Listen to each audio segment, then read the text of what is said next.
Bom dia a todos, oremos. Querido Deus e eterno Pai que está nos céus, toda a honra e glória sejam dadas ao seu nome. O Senhor é grande, poderoso, bondoso, o Senhor é tão grande. O Senhor está por cima de tudo, de todo o universo, de toda a criação, das galáxias, dos mundos, das estrelas, dos anjos, de tudo. Temos um Deus muito grande, todo poderoso. E colocamos a nossa vida nas suas mãos. Nós somos do Senhor, queremos dizer-lhe que o amamos e que desejamos fazer a sua vontade. Não conseguimos por nós mesmos, mas queremos dizer-lhe que pelos méritos do sangue de Jesus, nós abrimos o nosso coração para que ele venha habitar em nós pelo seu Espírito, o Espírito do Santo, e nos use para sermos um farol que brilha à noite, para sermos bênção na vida dos outros, para distribuirmos amor por onde quer que passemos, porque no fundo, Pai, a única coisa que todos o ser humano precisa é de carinho, é de amor, é de atenção. E o Senhor agraciou, nos agraciou com esse amor através do seu Espírito. Portanto, que o Senhor nos ajude a perceber que o mundo, a única coisa que precisa realmente é de uma manifestação de amor por parte do Senhor, mas através de nós que queremos ser esse canal. Amém. Venha nos ensinar, venha nos iluminar, venha nos fortalecer. É o que lhe pedimos humildemente em nome de Jesus. Amém. Amém.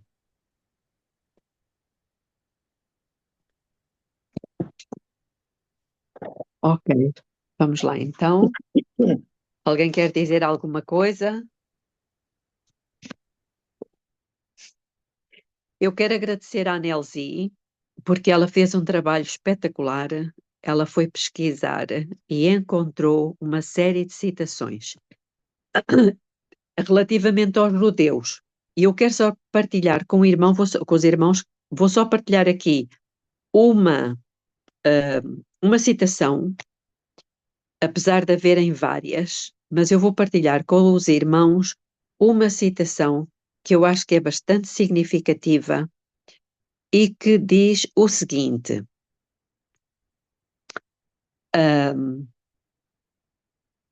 nisto somos claramente ensinados que não devemos desprezar os judeus, pois entre eles o Senhor tem homens poderosos que proclamarão a verdade com poder. Pois se Deus não poupou os ramos naturais, toma cuidado para que não te poupe também a ti.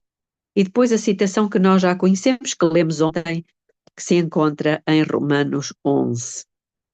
Mais uma citação apenas.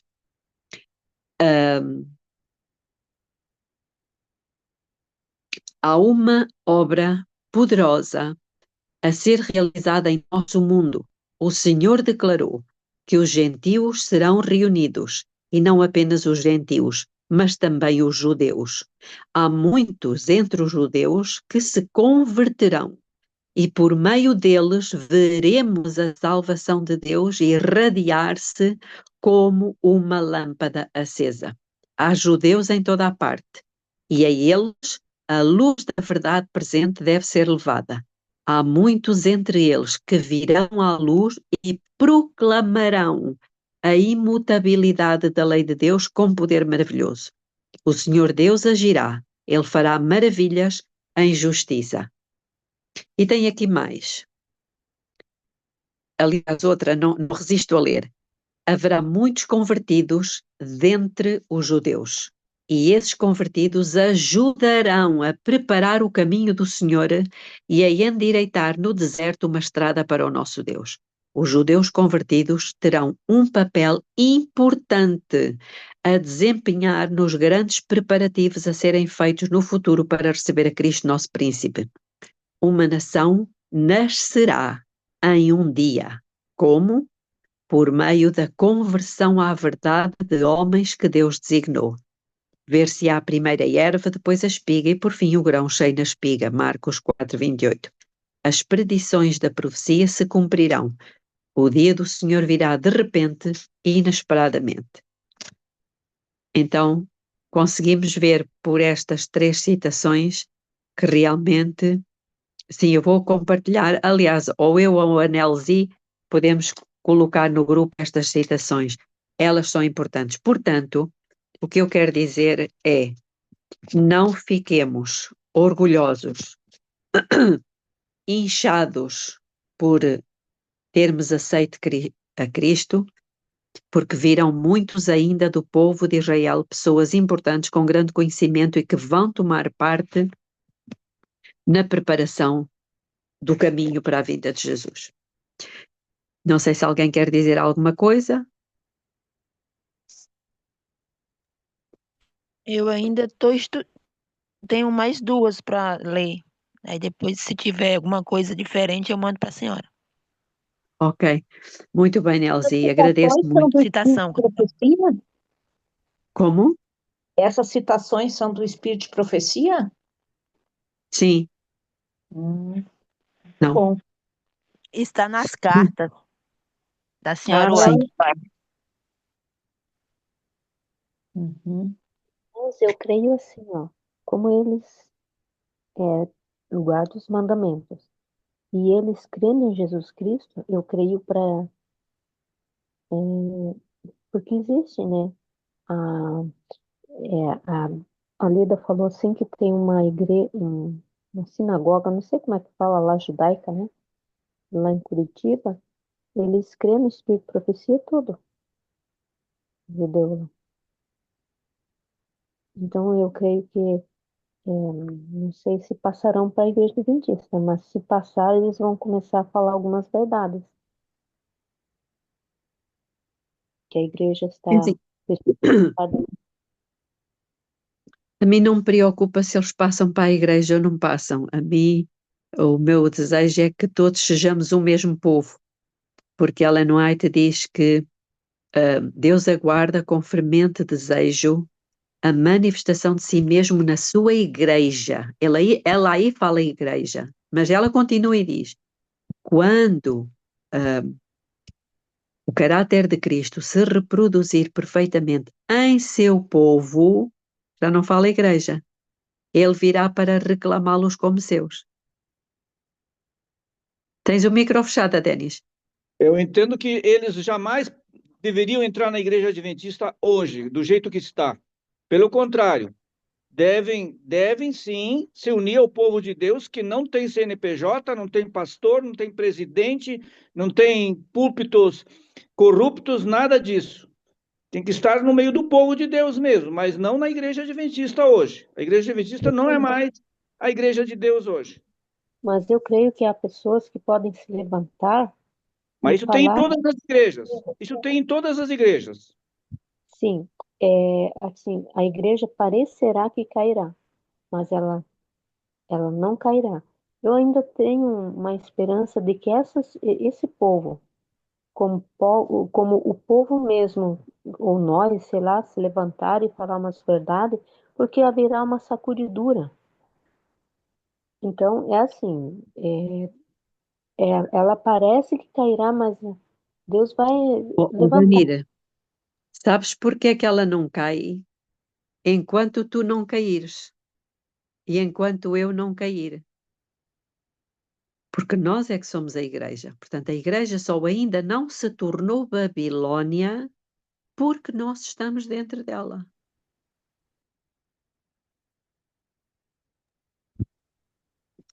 Ok, então vamos estudar o nosso livro, Oração. Estamos na página 78. O capítulo é o capítulo 8. E o título é São necessárias orações fervorosas e sinceras, não orações fracas e sem entusiasmo. Há necessidade de oração. Oração mais sincera, fervorosa, agonizante, como a oração que Davi fez quando exclamou: Como o servo brama pelas correntes das águas, assim suspira a minha alma por ti, ó Deus. Eis que tenho desejado os teus preceitos. Tenho desejado a tua salvação. A minha alma está anelante e desfalece pelos átrios do Senhor. O meu coração e a minha carne clamam pelo Deus vivo. A minha alma está quebrantada de desejar os teus juízos em todo o tempo. Este é o espírito de oração lutadora, tal como era possuído pelo salmista real. Todas estas frases que eu li são citações da Bíblia.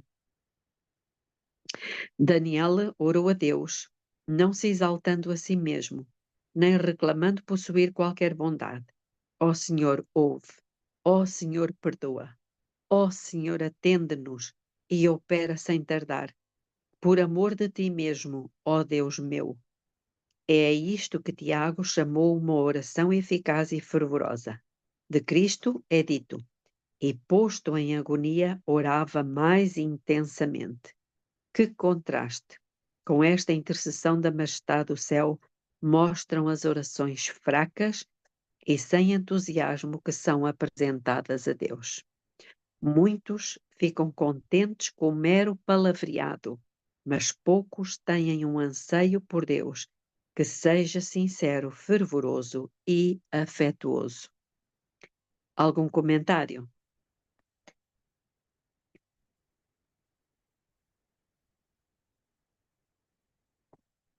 A oração que prevalece não tem de incluir lágrimas e lutas. Há muitas almas que se debatem em busca de vitórias especiais e de bênçãos especiais para que possam fazer algo de grandioso. Tendo isto em vista, sentem constantemente que devem debater-se angustiosamente em oração e em lágrimas.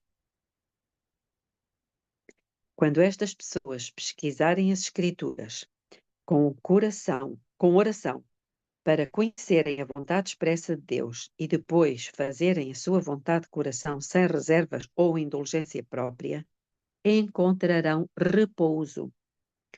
Toda a agonia, todas as lágrimas e as lutas não lhes trarão a bênção porque anseiam. O eu deve ser totalmente submetido.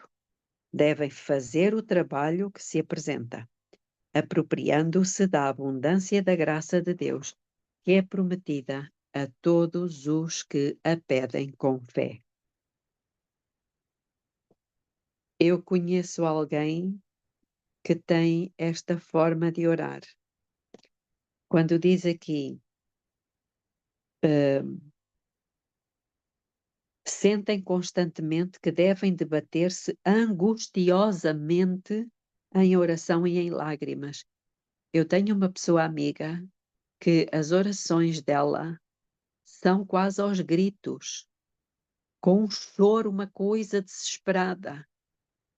Há anos que ela ora desta forma. Eu acho que não sei se os irmãos também têm esta experiência com alguém, mas aqui ela é muito clara, ela diz, toda a agonia, todas as lágrimas e as lutas não lhes trarão a bênção porque anseiam. Não quer dizer que nós não choremos, eu choro muitas vezes na oração, mas aquilo é uma coisa aflitiva. É uma coisa aflitiva, é uma agonia, é um choro, é um grito, ela grita. Faz impressão. Jesus orou com lágrimas também, né? Hebreus diz isso. Sim, exatamente. Clamor e lágrimas. Sim, mas não era o normal de Jesus. Não é verdade? E ela é assim que ela ora sempre. A oração fervorosa e constante é uma necessidade. Se o Salvador dos homens, o Filho de Deus, sentiu a necessidade de oração, quão mais devem os mortais fracos e pecadores sentir a necessidade de oração fervorosa e constante? O nosso Pai Celestial aguarda para conceder-nos a plenitude da sua bênção. É nosso privilégio beber largamente da fonte do amor ilimitado. Como é estranho que oremos tão pouco. Deus está pronto e desejoso de ouvir a oração sincera do mais humilde dos seus filhos e, no entanto, há muita relutância manifestada da nossa parte em tornar as nossas necessidades conhecidas de Deus.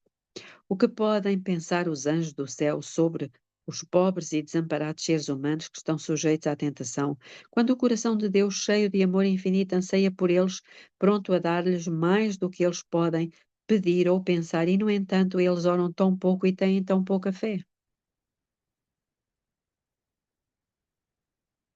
Os anjos gostam de se curvar perante Deus. Gostam de estar perto dele. Consideram a comunhão com Deus como a sua maior alegria e, no entanto, os filhos da terra que necessitam tanto da ajuda que só Deus pode dar, parecem satisfeitos em caminhar sem a luz do seu espírito, sem a companhia da sua presença. Então aqui parece que diz que o seu espírito é a sua presença. Não é? É uma repetição.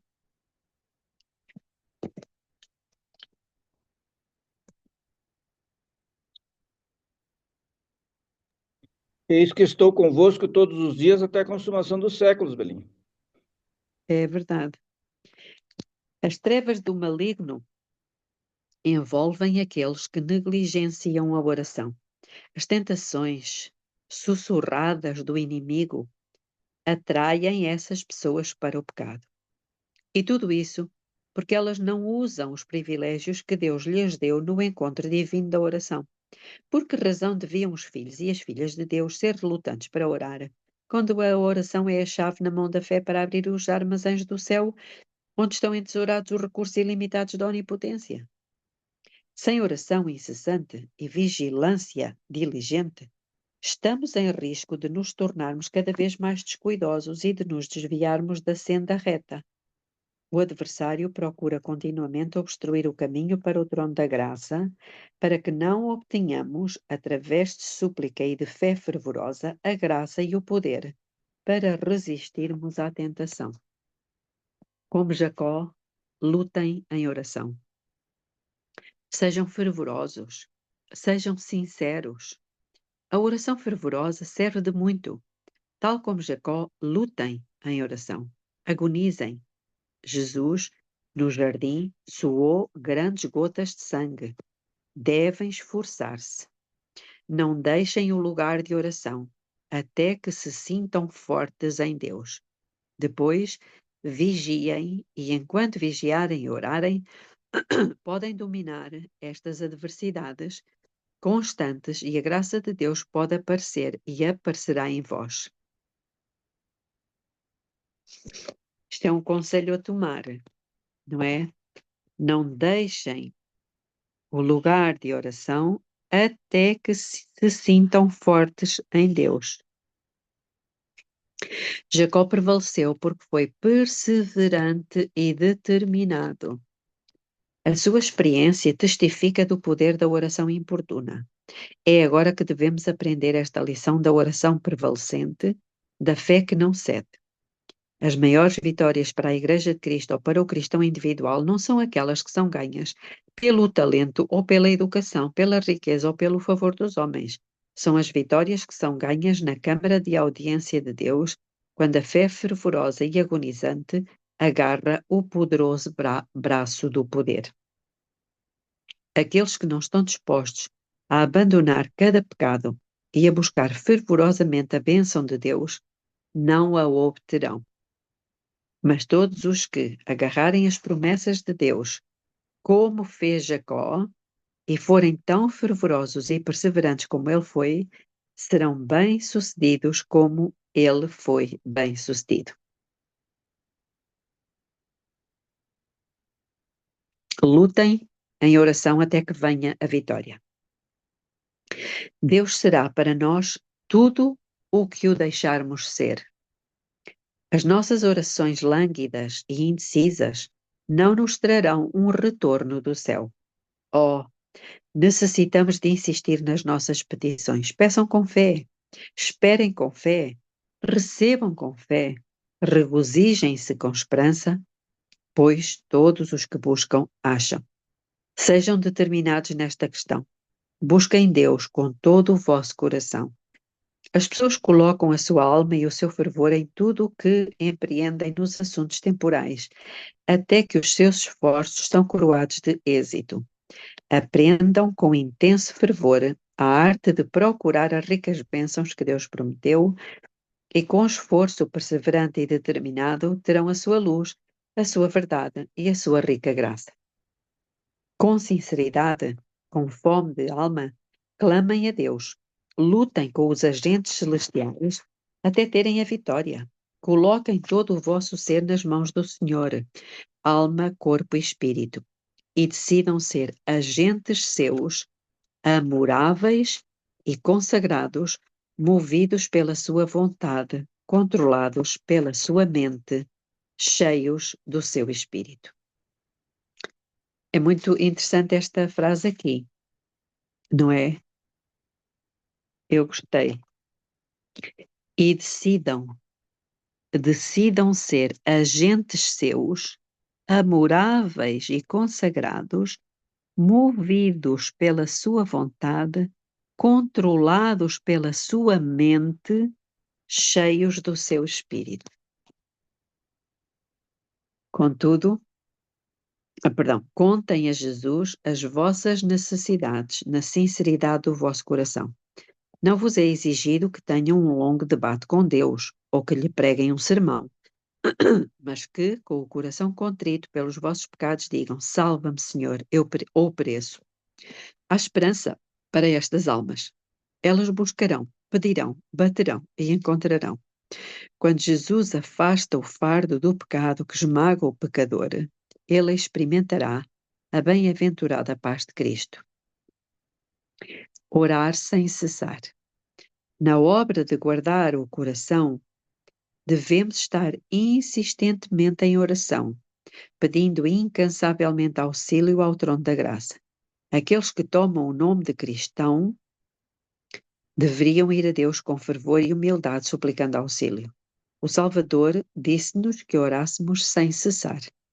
O cristão pode nem sequer estar em posição de oração, mas os seus pensamentos e desejos podem estar sempre voltados para cima. A nossa confiança própria desapareceria caso falássemos menos e orássemos mais.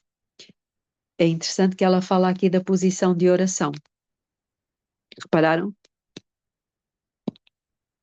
O cristão pode nem sequer estar em posição de oração. Então é porque existe uma posição de oração. Não é?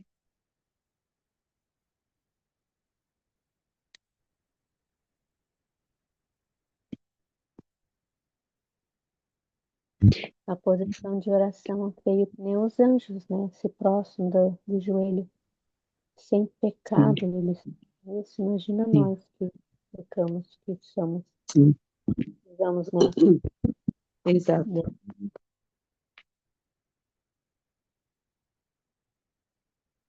Cada fôlego deveria ser uma oração. A razão por que muitos são deixados entregues a si mesmos em lugares de tentação é que não colocam o Senhor sempre diante deles. Quando permitimos que a nossa comunhão com Deus seja quebrada, a nossa defesa abandona-nos. Todos os vossos bons propósitos e todas as vossas boas intenções não vos permitirão resistir ao mal. Devem ser homens e mulheres de oração. As vossas petições não devem ser fracas, ocasionais e espasmódicas, mas sim fervorosas, perseverantes e constantes. Nem sempre é necessário pôr-se de joelhos para orar. Cultivem o hábito de conversar com o Salvador quando estão sós, quando estão a caminhar e quando estão ocupados com o vosso trabalho cotidiano.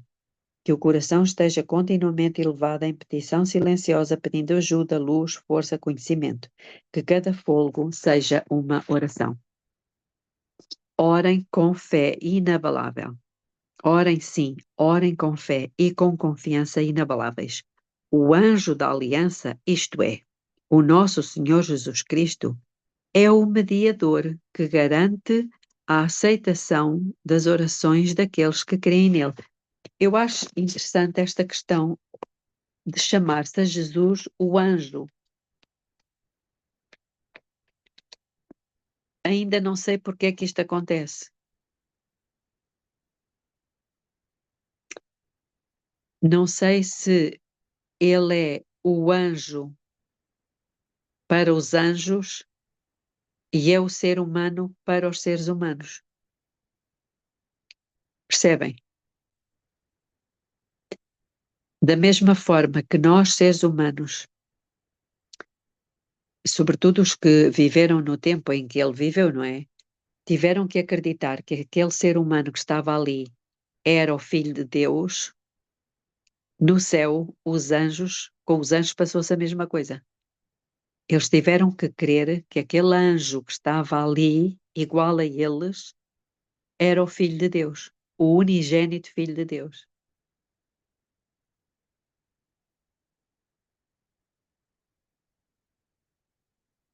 Estão a perceber? É o que eu penso.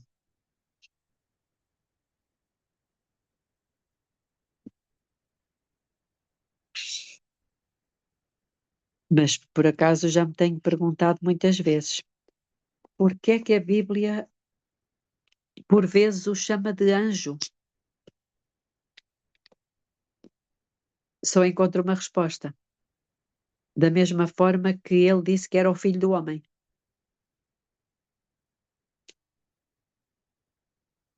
É que anjo, Belinha, dá a entender de que é uma proteção, é alguém que cuida, é alguém que zela. Talvez essa expressão, ela não queira dizer fisicamente, mas queira dizer aquilo que ele faz em nós, nos protege, nos guarda, vamos dizer assim, enfim, toda essa proteção, essa guarda, ela dá ensejo de anjo, ela dá ensejo de alguém que está acima cuidando da gente, que a gente não tem esse poder, então ele está guardando a gente, protegendo a gente do mal, principalmente do mal, evidentemente, né? Tem os anjos maus aí. Sim, é verdade, só que no céu não havia necessidade disso, não é? Ele era um anjo, pelos vistos, igual aos outros, não é?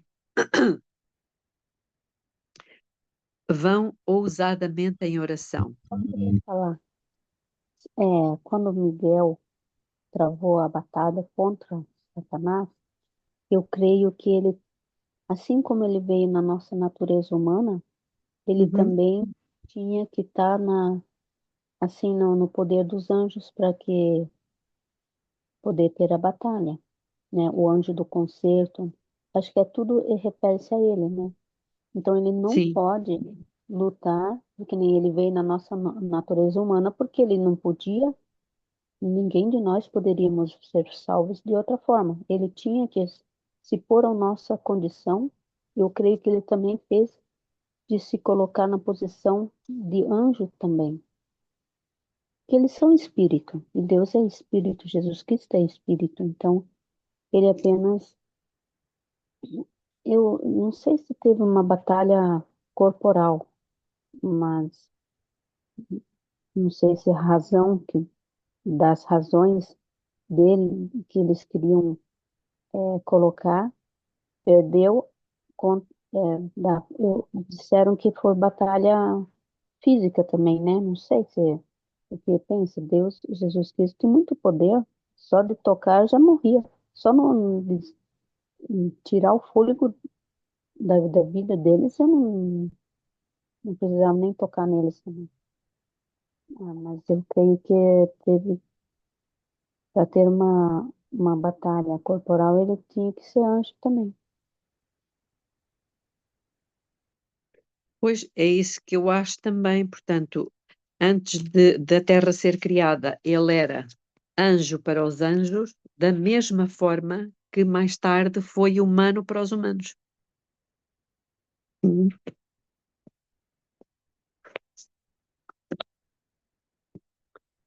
Ora, vão ousadamente em oração.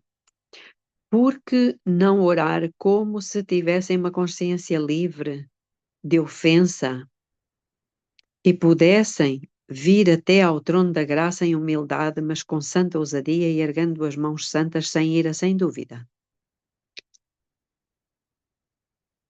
Uhum.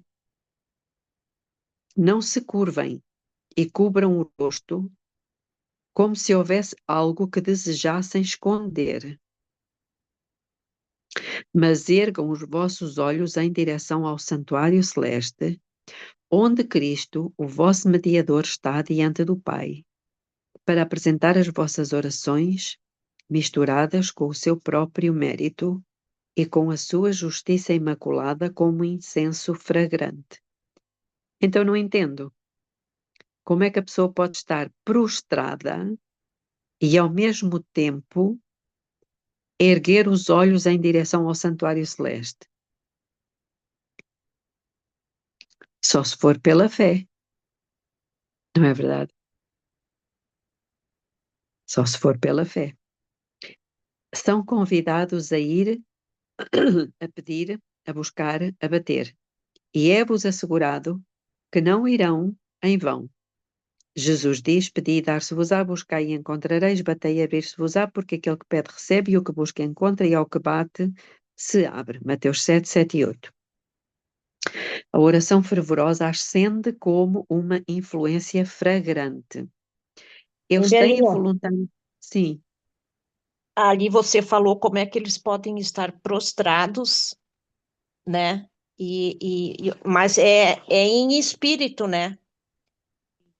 Porque Jesus mesmo falou lá para a samaritana, né? Que viria o tempo em que nós oraríamos em espírito e em verdade.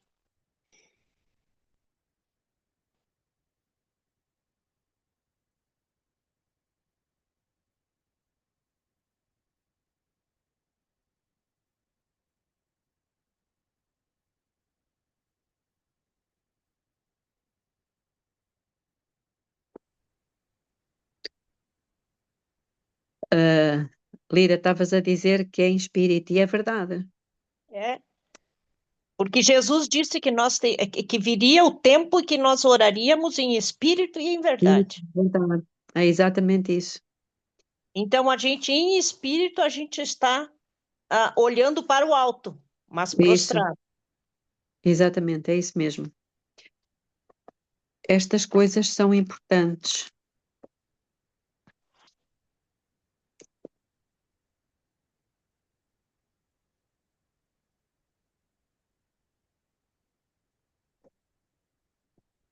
Vocês não têm o livro, pois não?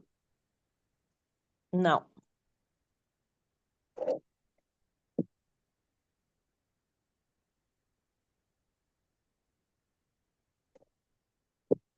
É um livro que vale a pena ter.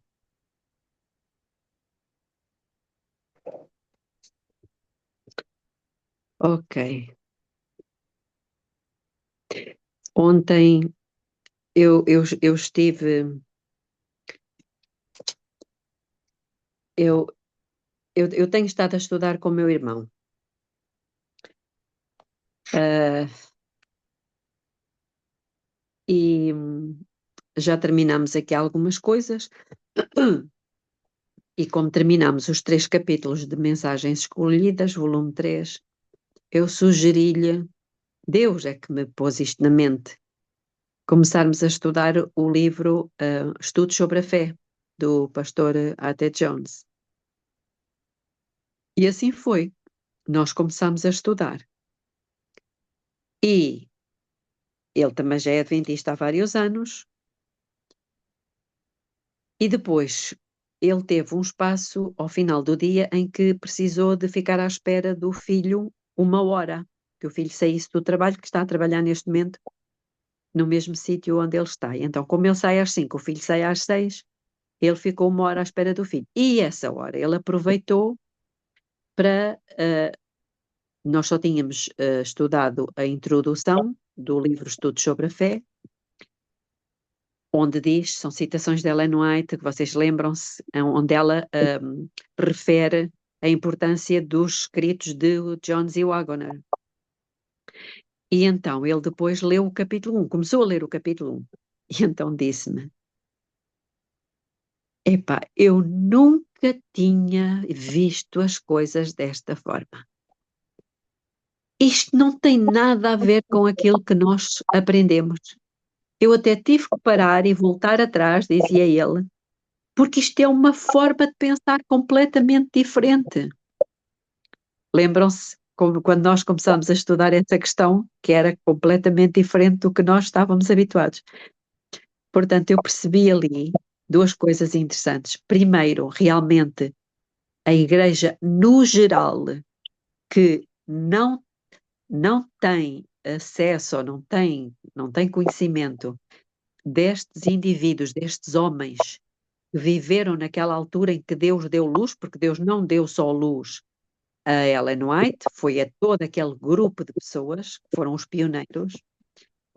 Essas pessoas não têm noção, estão completamente, pronto, a mente delas está completamente formatada.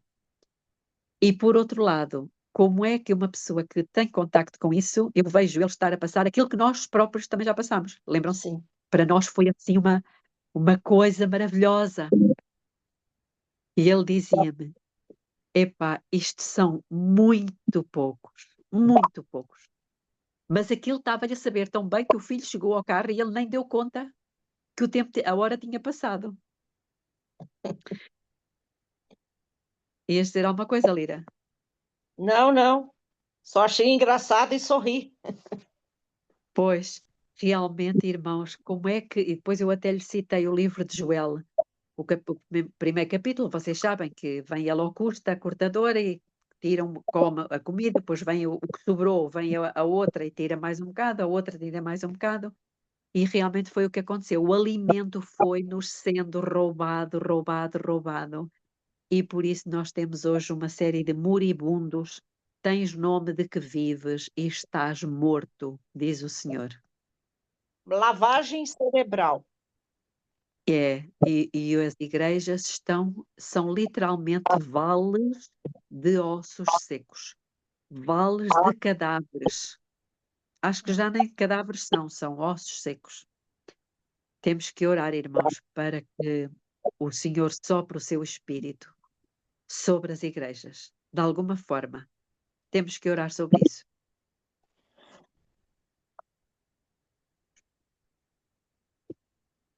A Geórgia, eu sei que ela tem passado, não sei se ela está aqui conosco, tem passado muito tempo em oração com a Márcia. Sim, eu estou aqui. É que o meu microfone está ruim, vocês quase não me ouvem, né? É, quase não te ouvimos. Mas certamente que vocês também têm orado por isto, não é verdade? Bastante. Exato. A oração fervorosa ascende como uma influência fragrante. Eles têm voluntariamente suportado dificuldades e privações e têm vigiado e orado pelo sucesso da causa. Oh, Lira, não te importas de fechar o teu micro, por favor, está a fazer interferência. Obrigada. Os seus dons e sacrifícios expressam a fervorosa gratidão e o fervoroso louvor do seu coração dirigidos àquele que o chamou das trevas para a sua maravilhosa luz. Não há uma influência mais fragrante que possa ascender ao céu. As suas orações e as suas esmolas sobem como memorial perante Deus. 2 belos querubins, um em cada extremo da arca, estavam com as suas asas estendidas sobre ela, tocando-se acima da cabeça de Jesus. Uau! Enquanto este estava perante o propiciatório. Perante o propiciatório, não era sentado em cima. Eu acho que sentado é só o Pai, não é verdade? Jesus ainda está ministrando. O rosto deles estava virado um para o outro e olhavam para baixo na direção da arca, apresentando toda a hoste angélica que olha com interesse para a lei de Deus. Entre os querubins estava um incensário de ouro. E quando as orações dos santos oferecidas com fé subiam até Jesus e ele as apresentava ao seu Pai, uma nuvem de perfume erguia-se do incenso, parecendo fumo de muito belas cores. Acima do lugar onde estava Jesus, perante a arca, estava uma glória extremamente brilhante para a qual eu não conseguia olhar. Parecia ser o trono de Deus.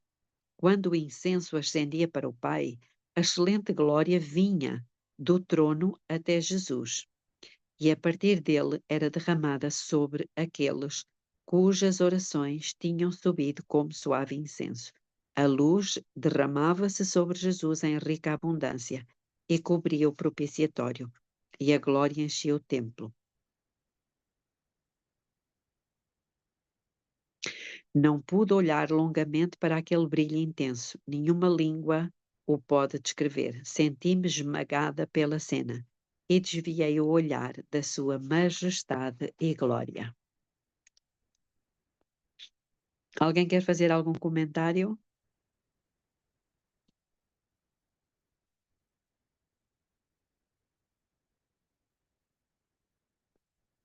Não havendo, vamos terminar, vamos ficar por aqui.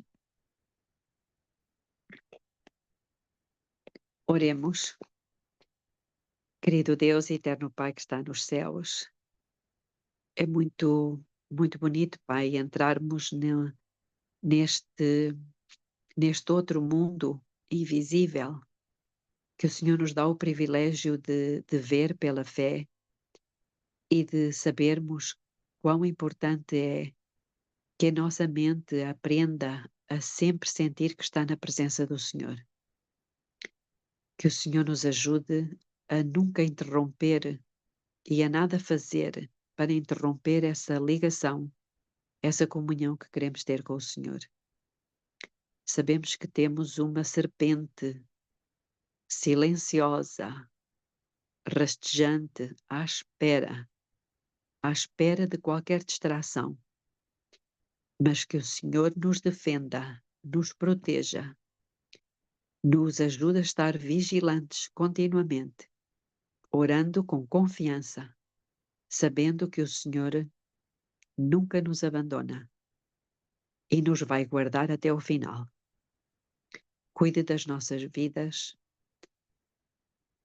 acolha aqueles que estão mais fracos, os doentinhos, que o Senhor lhes alivie as suas dores, e aqueles que já não têm hipótese, se for da sua vontade, que o Senhor os faça descansar.